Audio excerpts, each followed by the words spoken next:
Bom dia, boa tarde, boa noite. Eu me chamo David, sou discente da Universidade Federal de Sergipe, do campus Lagarto, e hoje estarei apresentando um pouco do meu seminário sobre as enterobactérias. De primeiro momento, nós temos que entender as características gerais das enterobactérias. Então, todas elas são bacilos gram-negativos, então todas elas vão ter uma camada mais fina, porém, nessa camada a gente vai ter algumas substâncias que vão permitir com que essa bactéria consiga sobreviver a ambientes extremos e com isso ela possa desenvolver algumas resistências, principalmente a antibióticos. E aí a gente temos que entender também que todas elas apresentam flagelos peritríqueos, que são flagelos que são usados principalmente para a locomoção dessas enterobactérias, e com isso ela também não formam esporos, que são regiões que vão adentrar a membrana dessas enterobactérias, que são principalmente ocasionadas por conta desse tipo de bactéria, que é gram-negativo. Então ela não apresenta esporos. Dando continuação, a gente temos que entender que as enterobactérias, de sua suma importância de estudar elas, são porque mais de 70% das infecções do trato urinário são por conta das enterobactérias. Então, as bactérias são extremamente importantes. No caso, as infecções do trato urinário, também as infecções são causadas intestinalmente. Então, boa parte das infecções que acontecem no meio do global são por conta dessas enterobactérias. E com isso, dentro dessas enterobactérias, a gente consegue visualizar que todas elas apresentam um antígeno comum de enterobactéria, que é por conta desse antígeno que a gente consegue identificar qual tipo de enterobactéria a gente está estudando ou não. Dando sequência, a gente também consegue compreender que todas elas são anaeróbicos facultativos, então geralmente boa parte das enterobactérias vão atuar no ácido piruvato, que é ocasionado por conta do ciclo de Krebs, que é derivado para gerar energia. Então, o ácido piruvato, que normalmente seria utilizado para geração de energia, as bactérias acabam, digamos que, roubando esse ácido e com isso essas bactérias acabam utilizando a energia que seria derivada desse ácido. Então, a maioria delas apresentam esse processo e realizam esses processos que é para geração de sua própria energia, seu próprio sustento. Então, na sequência também, a maioria delas apresentam uma fermentação de glicose, então elas vão fermentar a glicose, que é para conseguir suas substâncias, vão reduzir o nitrato e são catalases positivas e oxidases negativas. Então, as enterobactérias apresentam essas características gerais, e aí com isso a gente consegue perceber que boa parte dessas enterobactérias são doenças que ocasionam nos seres vivos, os seres humanos, e algumas enterobactérias em específico são parte do meio ambiente. Então, para ela causar uma infecção, quando a pessoa acaba se expondo a certos locais, ela acaba recebendo essa infecção, que é ocasionada por conta das enterobactérias. E aí para a gente saber quais são essas bactérias que ocasionam essas infecções, nós temos a Escherichia coli, a Klebsiella, a pneumonia e a Proteus mirabilis. Bom, dando continuidade sobre as enterobactérias, a gente falou principalmente sobre as características gerais e agora, em sequência, a gente vai falar principalmente sobre a estrutura antigênica das enterobactérias, que vai ser o que vai definir se a enterobactéria vai ser considerada uma enterobactéria ou outro tipo de patógeno. Então, o que faz isso normalmente é os lipopolissacarídeos que vai estar contido na membrana dessa enterobactéria, que esse lipopolissacarídeo, ou seja, o LPS, ele é dividido em três grupos, que vai ser o polissacarídeo O, e o polissacarídeo central e o lipídio A. O polissacarídeo O vai ser principalmente para definir se as cepas dentro da espécie da enterobactéria vai ser vou dar um exemplo, vai ser de Shigella, se vai ser de Yersinia. Então, esse polissacarídeo O é que vai definir o tipo de enterobactéria que vai estar. Já o polissacarídeo central vai ser um antígeno comum de enterobactéria. Então, com esse polissacarídeo central, a gente pode dizer se aquilo ali é realmente uma enterobactéria ou é outro tipo de bactéria.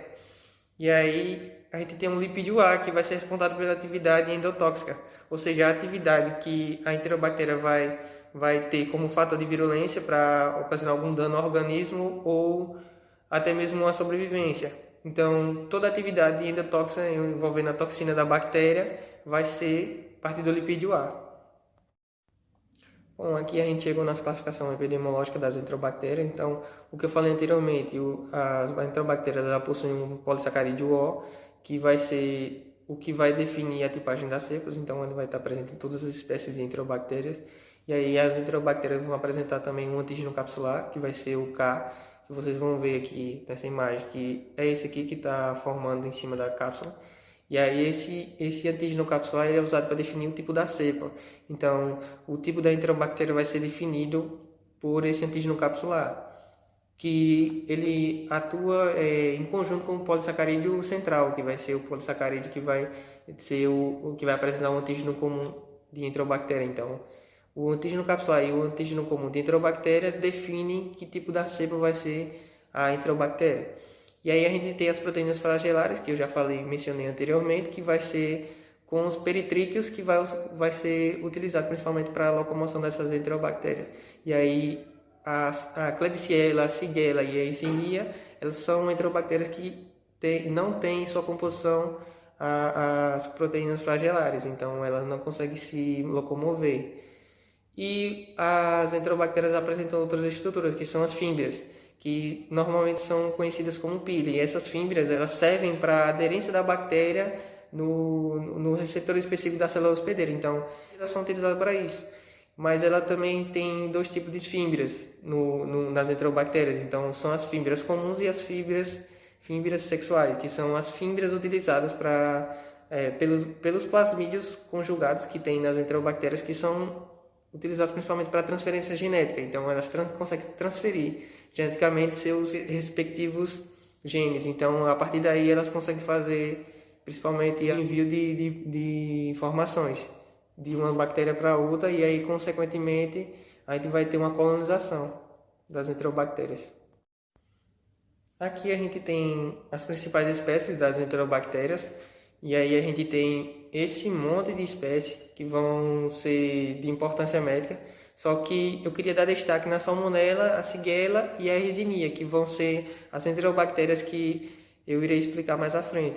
E aí todas elas, na real, são bactérias do trato gastrointestinal, então são bactérias que vão atuar no intestino da pessoa, ocasionando alguns problemas evidenciados. E agora, falando um pouquinho sobre os fatores de virulência das enterobactérias, a gente vai ter o primeiro fator, que vai ser a endotoxina. Lembra que eu falei que a endotoxina é liberada principalmente pelo lipídio A, que vai ser um componente do LPS, ou seja, do lipopolissacarídeo na membrana da enterobactéria? Então, a partir dessa endotoxina, a gente vai ter a liberação de citocinas, leucocitose, trombocitopenia, coagulação intravascular disseminada, e vai ter febre, diminuição da circulação periférica. Então, a endotoxina ela tem uma série de liberação de substâncias que vão ser ativadas pelo sistema do complemento, que vão ocasionar todos esses patógenos que vão acarretar o paciente. A gente vai perceber também que as enterobactérias elas vão apresentar uma cápsula. E aí essa cápsula vai ser produzida por antígenos capsulares hidrofílicos, que são antígenos formados a partir de derivados de água, que servem para proteger o patógeno da fagocitose. Então, esses antígenos vão impedir a ligação dos anticorpos à bactéria, e aí, consequentemente, vai proteger o micro-organismo para caso o paciente queira desenvolver um anticorpo, ou então o sistema imune combater essas enterobactérias, e aí vai ter esse efeito dificultado. A gente vai ter também uma variação da fase antigênica, ou seja, o antígeno somático capsular e o flagelar, ou seja, o flagelo do micro-organismo, vai ser controlado por fatores genéticos que vão definir se a bactéria vai se expressar mais ou menos. E aí, consequentemente, vai proteger a bactéria independente dos anticorpos que vai estar combatendo essas enterobactérias. Então, vai ser uma forma de proteção que essas enterobactérias vão desenvolver para conseguir se livrar das células anticorpos do organismo. E aí, para acompanhar esses fatores de virulência que vão se apresentar nas enterobactérias, a gente vai ter o sistema de secreção tipo 3, que vai servir como uma seringa molecular, que vai ter 20 proteínas que vão atuar na transferência desses fatores de virulência. Então, para enviar esses fatores de virulência na célula do hospedeiro. E aí, como consequência, a gente vai ter todas as reações do organismo para essas enterobactérias. que acontece? Logo em sequência a gente vai ter o sequestro de fatores de crescimento, que vai ser a partir de substâncias que são necessárias para o desenvolvimento dessas enterobactérias. Um exemplo muito legal disso é as proteínas M, que as enterobactérias elas sequestram essas proteínas. De que maneira? Elas vão produzir próprios sideróforos que vão atuar no roubo dessas proteínas para que essas proteínas, ao invés de elas irem para as hemoglobinas, elas acabem indo para as enterobactérias. Bom, quando a gente fala de efeito bactericida do soro, a gente pensa principalmente sobre a cápsula bacteriana, porque a cápsula bacteriana ela protege o micro-organismo da morte pelo soro, porque ela impede a ligação do complemento à bactéria, ou seja, como ela é hidrofílica, ela impede essa ligação e, com subsequente, a eliminação dessa bactéria por meio do complemento. Então, o soro ele vai ter sua eficácia diminuída e aí, como consequência, a enterobactéria vai ser muito mais difícil de se eliminar do organismo. E aí, quando a gente fala sobre a resistência a antimicrobianos, a gente principalmente pensa sobre a codificação de transferência por plasmídios. Então, os plasmídios das enterobactérias vão fazer essa transferência entre as espécies e aí, consequentemente, a gente vai ter uma maior quantidade de mutação das enterobactérias e aí a gente vai ter uma eficácia diminuída dos antimicrobianos, as enterobactérias. Entrando um pouquinho sobre algumas enterobactérias específicas, nós temos principalmente e primeiramente a salmonela, que também é um bacilo gram-negativo, é anaeróbico facultativo e é fermentador, então ela vai atuar na fermentação, igual eu já falei anteriormente. Ela também faz oxidase negativa e é um lipopolissacarídeo, tem a presença de um lipopolissacarídeo. Só que o que acontece? Ela tem mais de 2.500 sorotipos para inserir enterobactéria. Como a gente acontece a epidemiologia dessa enterobactéria? Como é que ela começa a aparecer? Principalmente pelo consumo de alimentos contaminados, ou seja, alimentos que são mal cozidos, mal lavados. Vai ser alimentos que vão estar com essa enterobactéria inserida. E aí a transmissão pode acontecer principalmente por direção primeira de orofecal, então crianças que vão estar brincando na areia, vão estar sujeitas a esse tipo de transmissão, principalmente, e aí é um dos fatores de risco mais desafiadores para combate dessas enterobactérias.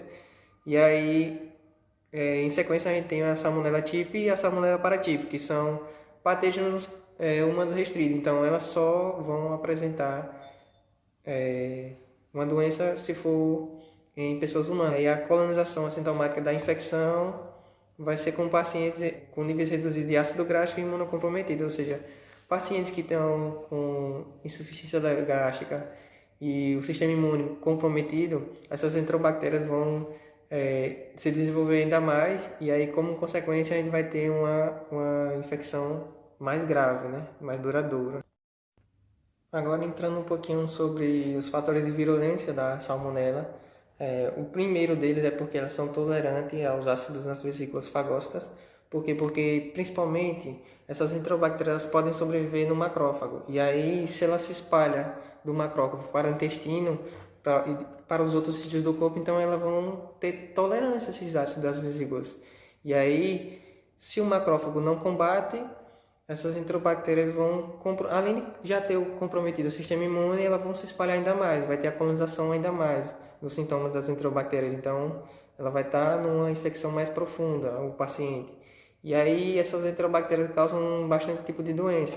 Uma delas é a enterite, a febre entérica, a bacteremia, que vai ser causada principalmente por a TIP, Salmonella typhi, a colonização assintomática de infecção, que eu já disse anteriormente, que vai ser pela TIP e a paraTIP. Então, essas enterobactérias causam diversas substâncias que vão acarretar o paciente.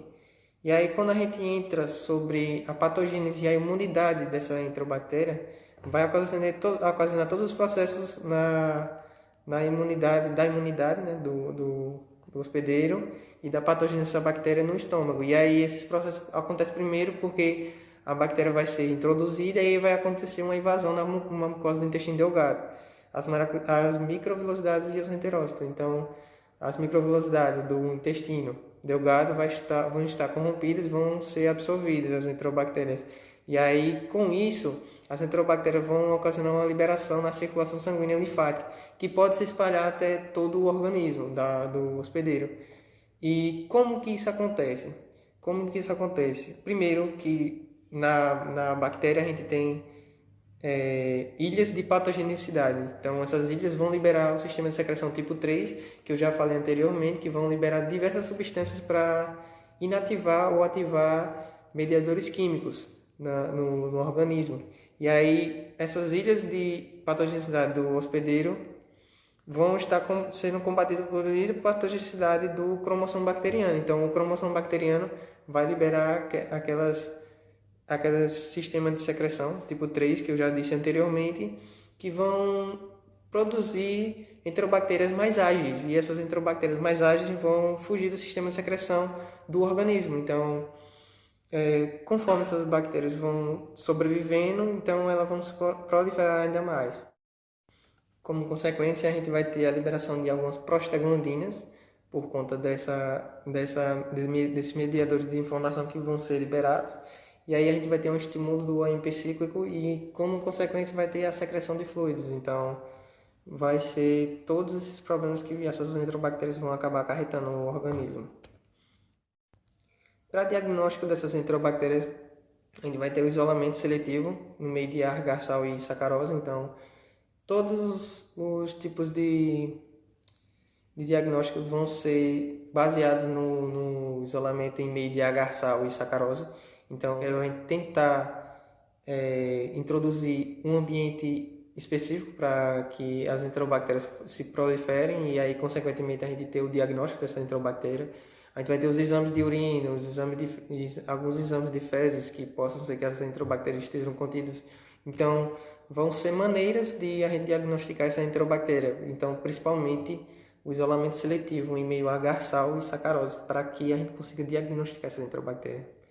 Para tratamento e prevenção dessas enterobactérias, a gente vai ter principalmente a terapia com alguns antimicrobianos, e aí, entre esses antimicrobianos, a gente vai ter as fluoroquinolonas. Então, algumas fluoroquinolonas vão ser utilizadas em primeira instância, e aí depois, consequentemente, a gente vai ter outros tipos de antimicrobianos que a gente vai utilizar nessas enterobactérias, que quando as pessoas apresentarem enterite, a gente tem que ter um tratamento um pouco mais acentuado. Então, a gente vai ter alguns fatores que vão ajudar no tratamento dessas pessoas com enterite.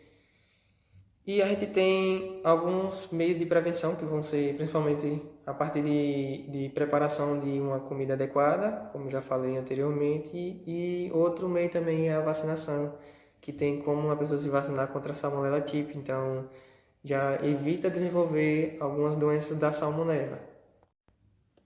Agora, falando um pouco mais detalhadamente sobre a Shigella, a gente vai ter as características gerais semelhantes à da salmonella, então vão ser iguais às características gerais da Shigella, e elas em si têm 4 espécies reconhecidas. E aí a gente vai ter a Shigella sonei, Shigella flexnerei, a Shigella derisiteriae e a Shigella boide. Isso aqui é um meio de transmissão dessas enterobactérias para que, dependendo do ambiente, ela sobreviva melhor. Então, em países que são desenvolvidos, a gente tem a presença da Shigella sonei. Em países que não são muito desenvolvidos, a gente tem a Flexneri. Então, são ambientes específicos para essas enterobactérias. Só que as enterobactérias que ocasionam doenças e infecções mais graves são a Dystheriae e a Boide, que a Boide, por ela não ser uma enterobactéria que causa doença isoladamente, então, quando ela acontece acompanhada de outra. E aí, consequentemente, a gente pode ter uma infecção mais grave, né? E a doença que eles mais acabam ocasionando é a gastroenterite, que vai ser uma diarreia aquosa, que nos dias iniciais vai evoluir para dores abdominais, e aí a gente vai ter algum tenesmo, que vai ser umas fezes com ou sem sangue. Então é algo mais complicado a se lidar, né? E como eu já falei anteriormente, os fatores de virulência são a exotoxina, que vai ser a toxina Shiga, que é uma toxina específica para a Shigella. Bom, sobre sua patogênese e imunidade, a gente vai ter a entrada pelas células do cólon, que vai ser principalmente por codificação de proteínas de aderência. Então, algumas proteínas de aderência vão ser utilizadas para se aderir àquelas regiões específicas e vai causar uma adesão e invasão nas células das microvelocidades. E aí a gente vai ter o sistema secretório 3 que vai atuar, que vai ser o que vai secretar três substâncias que vão ser ocasionadas por genes estruturais de plasmídios. E aí a gente vai ter o IPA, o IPB, o IPC e o IPD, o IPAD, que vão atuar principalmente nos epitélios e no macrófago, que vai induzir ondulações da membrana. E aí a gente vai promover o engolfamento bacteriano nessas regiões. Vão realizar a lise no vacuolo do fagócito, então vai ter uma multiplicação exacerbada no citoplasma da célula hospedeira. A gente vai ter um rearranjo dos filamentos de actina, então isso vai ajudar para que as células da Shigella elas se introduzam numa região mais profunda do hospedeiro. A gente vai ter a sobrevivência dessa Shigella pela indução de morte programada celular, então a gente vai ter a liberação de apoptose, e aí com a apoptose acontecendo, a gente vai ter a liberação de toxinas que vão ocasionar a liberação de leucócitos para aquela região, e aí consequentemente prostaglandinas. Então a Shigella vai ocasionar, principalmente por conta dessas infecções, uma infecção mais grave. E aí algumas das cepas de desinteria produzem uma exotoxina chamada toxina Shiga, que vai ser detalhada principalmente no próximo slide. Bom, quando a gente fala sobre a toxina Shiga, a gente vai ter algumas subunidades nessa enterobactéria em específico, que vão estar relacionadas sobre essa toxina, né? E aí a gente vai ter 5 subunidades B e uma subunidade A. E aí essas 5 subunidades B vão ligar o glicolipídio GB3, que vai estar na célula hospedeira do organismo, e vão ajudar na adesão da subunidade A. Para que serve? Ela vai principalmente clivar o RNA ribossômico 28S, da subunidade ribossômica 60S. E aí quando acontece esse clivamento, a gente vai ter um impedimento da ligação do aminoácido RNA transferase. Se isso acontece, a gente vai causar um bloqueio da síntese de proteínas. E com esse bloqueio dessa síntese de proteína, a gente vai ter um dano à célula epitelial do intestino.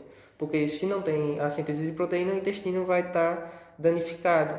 E aí, em algum subconjunto de pacientes que vão estar com esses sintomas, a toxina Shiga pode causar dano à célula do endotélio glomerular. Então, os glomérulos do rim podem estar danificados principalmente por conta disso. E aí, se isso acontece, a gente tem uma falência renal e, como consequência, a gente já sabe que pode ocasionar até uma morte do paciente. Então, são deficiências que têm que ser combatidas. Bom, agora detalhando um pouquinho sobre a eisinia, temos que a diferença única nas características gerais é porque ela possui uma cápsula proteica, e a gente já falou sobre ela inicialmente. Em específico, a eisinia ela é uma dessas bactérias que eu falei, é a única que possui essa cápsula proteica, que vai ser utilizada principalmente para questão de desenvolvimento da enterobactéria contra o antimicrobiano. Então, ela vai estar mais resistente contra esses antimicrobianos. E aí, falando sobre a virulência dessa enterobactéria antifagocítica, principalmente por conta dessa cápsula proteica. E também ela vai ser resistente aos efeitos bactericidas do soro, como já falei inicialmente no começo da apresentação. Ela tem alguns genes para aderência, inibição da migração fagocitária e engolfamento e inibição da agregação plaquetária. Então, mais na frente eu iria detalhar sobre a virulência dessa enterobactéria. Doenças que ela causa é principalmente peste bubônica, peste pulmonar, ambas com taxa alta de mortalidade para desenvolvimento dessa doença, né? E aí, algumas espécies de eisinia causam gastroenterite, que vai ser principalmente ocasionada por conta dos seus efeitos no intestino. E algumas crianças podem se manifestar essa doença como nódulos linfáticos aumentados. Então, os nódulos linfáticos, se eles estiverem aumentados, a gente pode acabar assemelhando isso com apendicite aguda. E se a gente assemelha isso com apendicite aguda, a gente acaba confundindo os sintomas da doença com outra doença. Então, observação principalmente nisso aí. Quando a gente fala sobre a patogênese e a imunidade da eisinia, a gente tem que entender que ela tem a capacidade de resistir à morte pelo fagócito, que aí vai ter a secreção de proteínas que vão desfosforilar algumas proteínas necessárias para a fagocitose. Então, sem essas proteínas, a gente não vai ter a fagocitose pelo macrófago. E aí a gente tem também a indução de citotoxicidade para causar o desarranjo dos filamentos de actina, que é para que eles acabam se aderindo a tecidos mais profundos do organismo, e aí causando uma infecção mais grave. A gente também tem que entender que a apoptose inicial dos macrófagos vai acontecer por conta dessa secreção de proteínas. E aí, se esses macrófagos vão entrar em apoptose, a gente vai ter a inflamação, que vai acontecer também. E aí o sistema de secreção vai inibir a produção de citocina. Se não produzir citocina, que normalmente causa inflamação, a gente tem uma diminuição da resposta imune e a resposta inflamatória para essa infecção. E a gente tem a Yersinia pestis, que tem 2 plasmídios que vão codificar genes de virulência. Então, esses genes de virulência vão atuar de maneira específica. Tem o gene fração F1, que vai codificar uma cápsula proteica. Então, a gente já viu a cápsula proteica que foi detalhada no início do slide. Aí vai ter o gene da protease ativadora de plasminogênio, que vai degradar componentes do complemento. Então, se esses componentes do complemento são degradados, a gente vai ter um impedimento da oxigenação e a migração fagocitária. Então, sem o complemento, a gente não vai ter sistema inflamatório atuando também naquela região. E outros fatores de virulência são, especificamente, resistência ao soro e a capacidade do micro-organismo de absorver alguns sistemas orgânicos, que nem o ferro. E aí, foi coisas que já detalhei anteriormente, como esses processos acontecem. Quando a gente fala sobre epidemiologia, a gente tem que entender que a Yersinia são hospedeiros sedentários, então a pessoa tem que tomar cuidado, principalmente onde colocar as mãos, a lavagem nessas regiões. E tem que entender, principalmente, que os reservatórios naturais para essa doença são os ratos, os esquilos, os coelhos e animais domésticos. Então, e aí, como obter essa patologia a partir de uma mordida de pulga, contato direto, inalação por aerosóis infectados? Então, cuidado. As infecções são ocasionadas principalmente por produtos alimentares contaminados ou produtos sanguíneos, então cuidado principalmente com a região com toca. E o diagnóstico vai ser hemocultura, exame de urina, exame de fezes, uma reação de PCR e teste de aglutinação, que é para definir, detectar anticorpos para aquela doença. Para tratamento, a gente tem as tetraciclinas, cloranfenicol, sulfametoxazol, trimetoprim. Então, utilizar esses medicamentos para tratamento dessas doenças.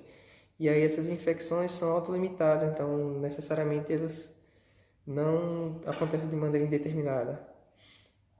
Então, para controlar a peste, a gente tem a redução da população de roedores. E essa foi a minha apresentação, espero que vocês gostaram. E com isso eu acabo encerrando a apresentação do meu seminário.